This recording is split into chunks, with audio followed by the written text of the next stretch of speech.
نجاح كاسح لنجم بعد سقوط شديد من 20 سنة، جزء تاني من فيلم حقق جماهيرية كبيرة من 9 سنين. فيها ايه يعني وهبتة، ابداع وتمكن ماجد الكدواني واستمرارية نجاح ثنائية صادق والباجوري. مع بداية شهر اكتوبر والسينمات في مصر استقبلت الجمهور بفيلمين من العيار التقيل، اولهم فيلم فيها ايه يعني من بطولة النجم ماجد الكدواني اللي القدر بينصفه اخيرا، وده بعد 20 سنة من اخر بطولة سينمائية فشلت قدمها في فيلم جاي في السريع سنة 2005 عشان يحقق نجاح كبير من خلال بطولة فيلمه الجديد في 2025. صباح الخير.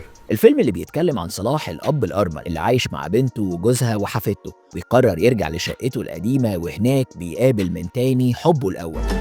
يطرش عشان يدخل الصراع الأكبر بين إنه يكمل حياته مع اللي قلبه اختارها من زمان ولا يفضل جنب بنته الوحيدة اللي متعلقة بيه بشكل غير عادي. الفيلم بيشارك فيه مع الكدواني النجوم غادة عادل ومصطفى غريب والراحل سليمان عيد وطفلة ريتال عبد العزيز. على الناحية التانية بنشوف الجزء التاني من فيلم هبتة، وده بعد نجاح رهيب حققه الجزء الأول لما نزل في 2016، الجزء اللي كان بيتكلم عن مراحل الحب السبعة. والنهاردة محمد صادق وهادي الباجوري بيرجعوا لنا بجزء تاني لهبتة بمناظرة أخيرة بين الحب الطبيعي والحب المصنوع في زمن ال AI. وطبعا مفيش حاجة اسمها هبة.